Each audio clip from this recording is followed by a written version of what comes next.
Dice el lema que el cambio se puede hacer desde dentro. A mí me sugiere desde dentro de la persona, de cada uno de nosotros, desde dentro de los grupos donde estamos y desde dentro también de la sociedad.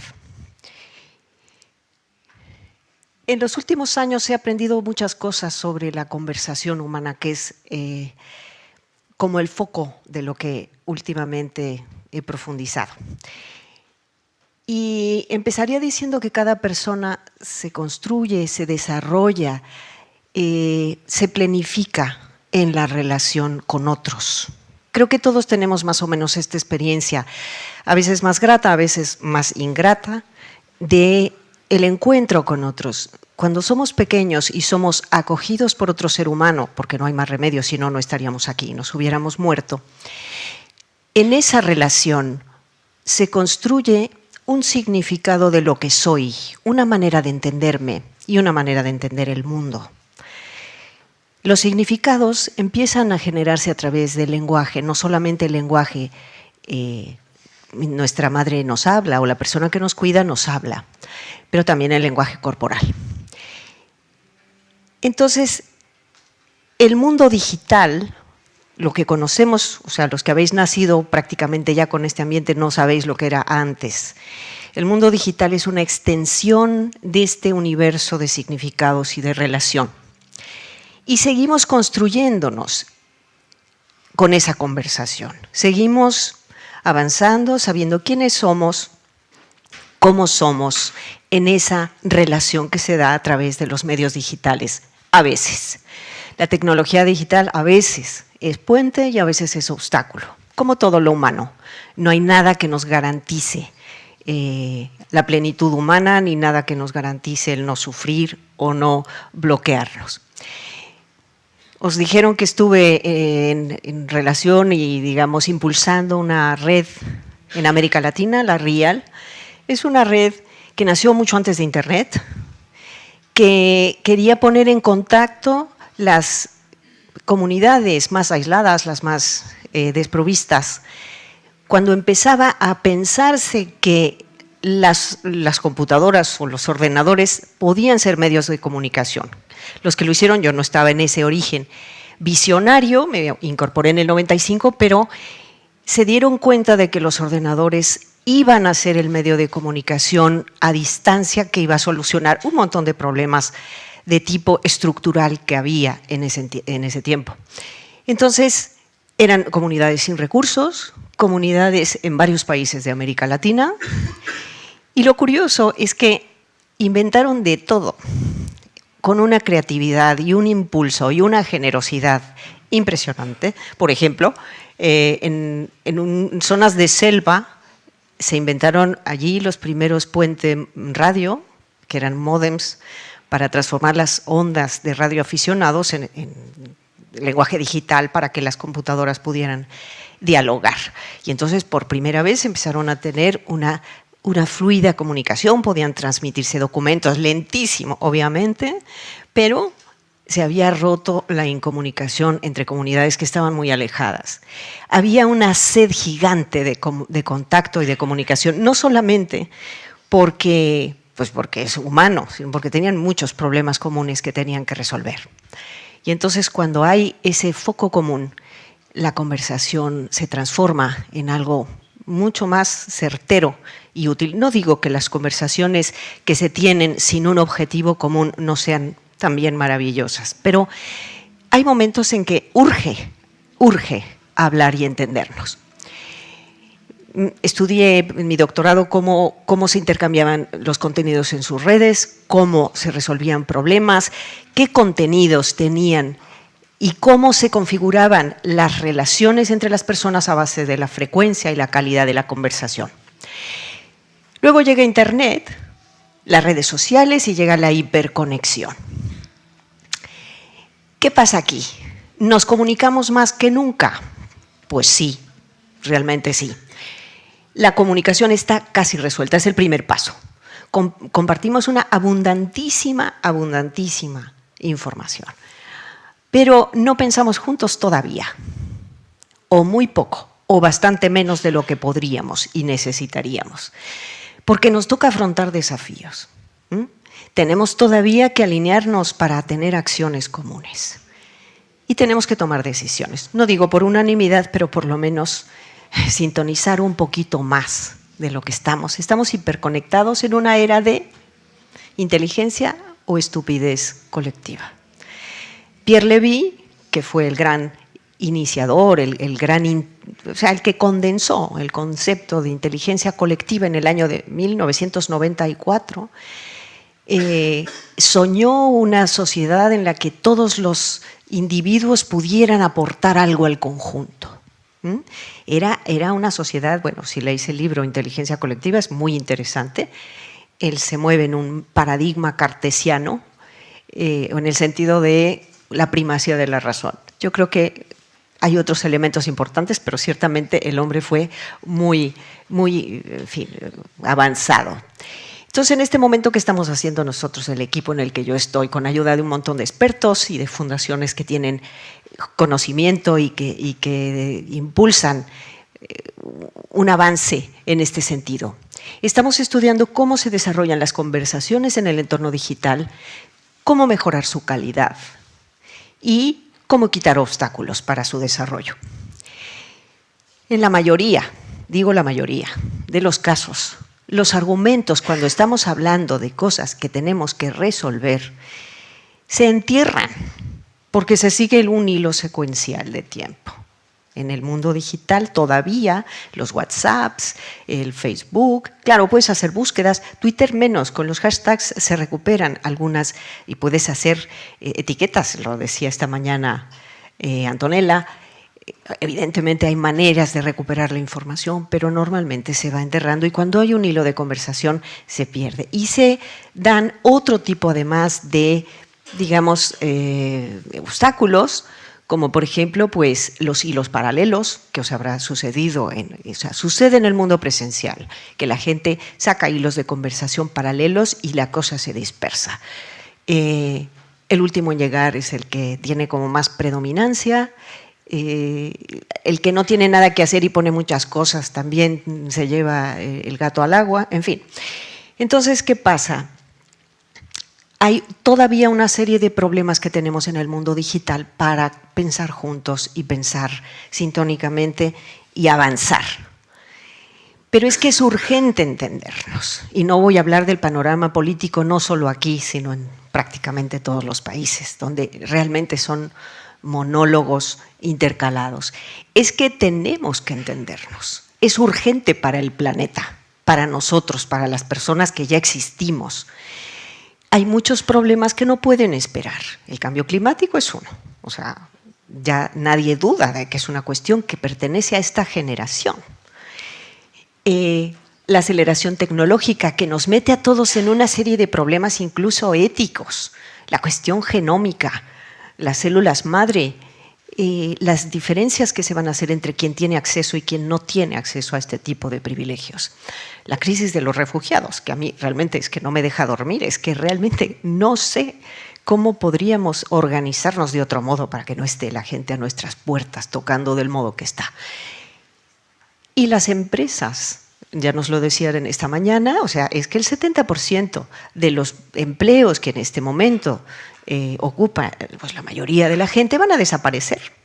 Bueno, por lo tanto, la conversación inteligente es una necesidad. Pero la colaboración inteligente requiere conversaciones que también lo sean.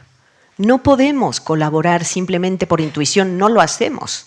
Necesitamos entendernos. Ahora, ¿hablando se entiende la gente? Depende. Tenemos que aprender a hablar en la sociedad, en las organizaciones, en las familias. Y normalmente confundimos hablar con esto, discutir. Yo gano porque soy más fuerte, porque grito más, porque tengo argumentos demoledores, porque insulto, porque… Y lo vemos también en los comentarios de periódicos. O sea, bueno, la gente cree que vomitar palabras es hablar. O el debate, que habría que ver con Carlos, a ver cómo nos ponemos de acuerdo. El debate, por ahora, en muchos casos es yo gano porque tengo la razón. ¿Qué es lo que nosotros estamos intentando? Abrir más espacios a la deliberación, que es buscar juntos, con más claridad, algo en lo cual todos contribuimos y podemos avanzar juntos. La inteligencia de un grupo no depende tanto de la inteligencia de sus miembros cuanto de las dinámicas que se dan entre ellos. Porque hay gente muy inteligente que forma grupos estúpidos, literal. Gente que se pisa mutuamente, se obstaculiza, se pone trabanquetas y son grupos estúpidos, no avanzan, aunque sean listísimos todos, porque eso sí, quieren que se note que son muy listos.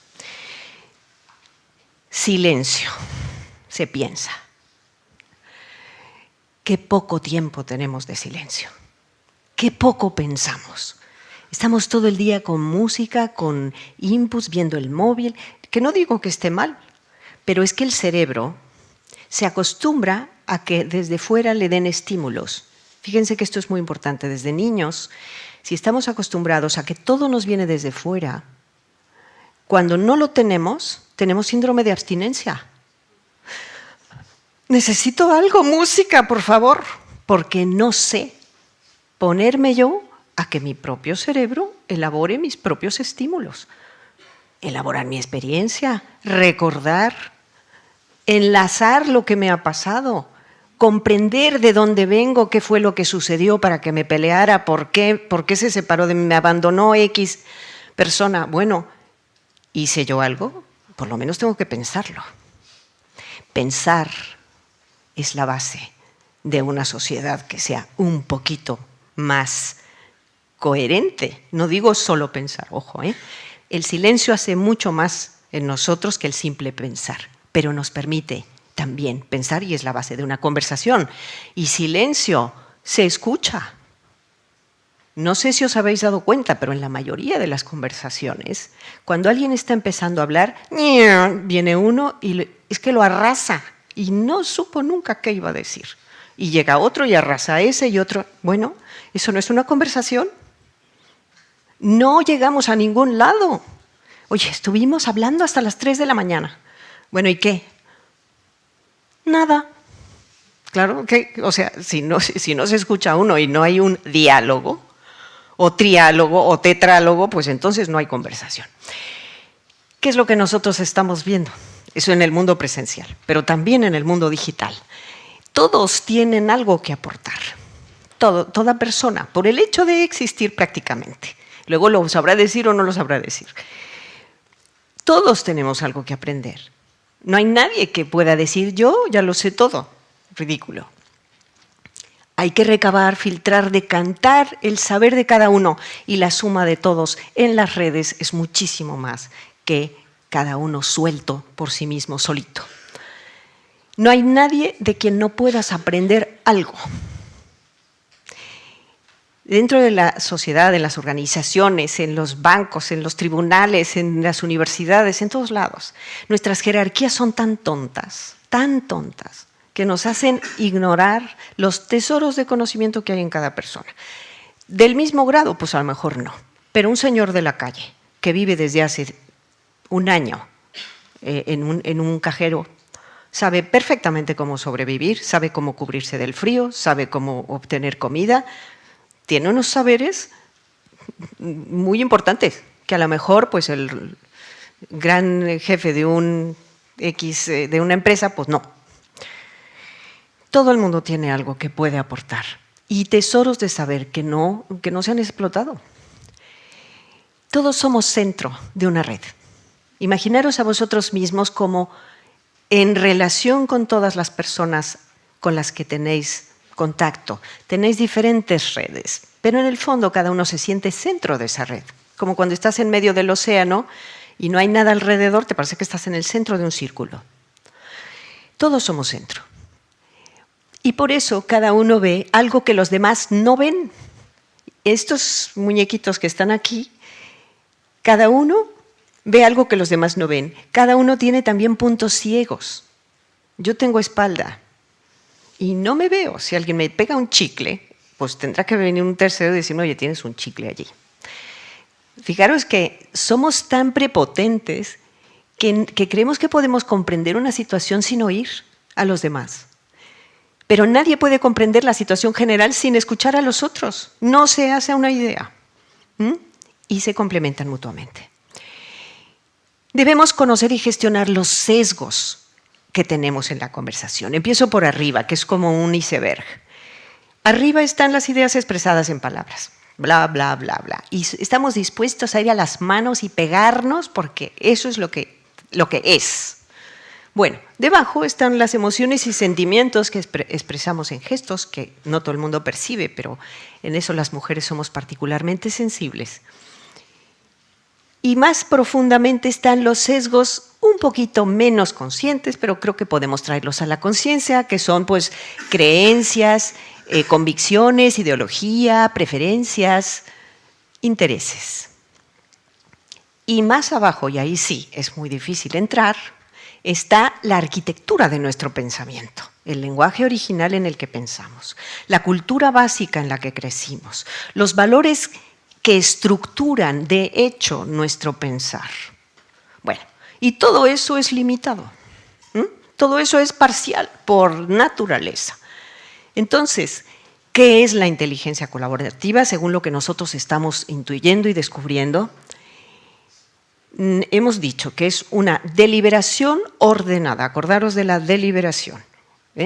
Una deliberación que es buscar algo común, ordenada, facilitada por tecnologías sociales. Me voy a parar ahí un segundito, porque siempre ha existido inteligencia colaborativa en el ser humano, desde Atapuerca, que es un ejemplo extraordinario. Ahora, las tecnologías sociales potencian nuestra posibilidad de tener inteligencia colaborativa porque nos dan tiempo para pensar. Podemos detenernos un poquito y pensar qué vamos a decir. Y permite a un conjunto de personas crear un conocimiento compartido y tomar decisiones con mayores posibilidades para afrontar los innumerables retos que tenemos. Claves de la inteligencia colaborativa. La honradez intelectual. ¿A qué llamamos honradez intelectual? Aceptar los límites de mi razón y de mi perspectiva. Por ello, puedo aceptar que otros pueden aportarme algo aunque no sean de mi tribu. Tribu me da igual, si es tribu deportiva, tribu política, tribu religiosa, tribu familiar, tribu… ¿Me explico? Somos tan terriblemente tribales que nos encanta estar solo dentro de los límites de lo que me confirma como lo que soy. Pues no. Si alguien desde fuera me dice algo, yo tengo que tener la honradez intelectual y decir, tienes razón, es verdad, me has dado algo que yo no tenía. Y entusiasmo para comprender lo que me rodea, que antiguamente se llamaba buscar la verdad. No estamos hablando de una verdad trascendente, pesada, infinita, no. Las verdades de todos los días. Pero buscar la verdad, a ver, no confirmarme eternamente en que yo tenía razón. Y por eso decía Sócrates, yo solo sé que no sé nada. Y por eso le pusimos nosotros a don'tknow.net, don'tknow.net. Porque lo que queremos es decir, oye, aprendamos todos. Tengamos las certezas suficientes para seguir adelante, pero la humildad de la razón. Las organizaciones tienen que tener una atmósfera colaborativa. ¿Y qué significa eso? Abrir espacio y tiempo para que la gente se hable. Porque está cada uno en su sillón, cada uno en su sitio, aislado de los demás, en silos. Dime tú, ¿dónde rayos van a ir si es que no se hablan? No pueden tener un proyecto común. Y favorecer un clima de confianza institucional, en donde no te van a dar un castigo por decir lo que piensas. Y herramientas de deliberación avanzadas, porque como habíamos dicho, es fácil que las herramientas de deliberación digital con las que contamos hasta ahora sean herramientas con bastantes límites. Entonces, que se adecúen a la manera humana de pensar y hablar, que ordenen las conversaciones en torno a retos y con personas que tienen algo que aportar. Nosotros es lo que estamos haciendo, intentar a base de dos cosas, entender mejor al ser humano, porque si no entendemos a las personas, no lo vamos a lograr. En aquello, o sea, comprenderse el ser humano es progresivo, lo está intentando desde que nació la humanidad. Pero hemos avanzado mucho, hay muchas cosas que se saben. Y vamos sobre esa base intentando construir una visión del ser humano y articular la colaboración de manera ágil, adecuada a las motivaciones y al modo de pensar de las personas. Y ahí tenemos el colaboratorio, que es un espacio para ordenar las conversaciones en el mundo digital. Es para pequeños grupos, porque las personas solas, aisladas, con muchísimos inputs, pero solitas decidiendo, llámenle un consejero delegado, un padre de familia, un rector de universidad, ya no puede. Los cambios son tan acelerados que ya no se puede. Una cabeza solita no basta. La opción de, ok, abramos redes sociales de empresa o de lo que sea, y entonces todo el mundo hablar, ruido, que no quiere decir que no sea bonito y no haya espacios bonitos y agradables dentro de eso, pero eso es vida social. Para poder hablar y afrontar retos, tenemos que tener espacios un poquito más limpios. Y hemos hecho espacios adecuados para cada tipo de deliberación, que hay diferentes maneras de plantearse las preguntas según el tipo de problema que afrontas. A veces es sí o no, a veces es, por ejemplo, tengo que abrir una sucursal en China, pues eso es un tema, u otra es porque estoy perdiendo clientes. Es otro tipo de pregunta y hay otros tipos, hacer un ranking de opciones, en fin. Un sitio adecuado para cada deliberación. Los recursos y saberes para el cambio están, en cierto sentido se puede decir, 30% en el equipo de liderazgo, es una cuestión a ojo, por lo menos 30% en las personas de la empresa y mucho está fuera también de las empresas, de las organizaciones. Tenemos que dialogar con la gente de fuera. La inteligencia colaborativa es una urgencia y un entusiasmante desafío para una sociedad que sea más capaz de dialogar, sin exclusiones y para un planeta sostenible. Así que seamos inteligentes colaborativos. Muchas gracias.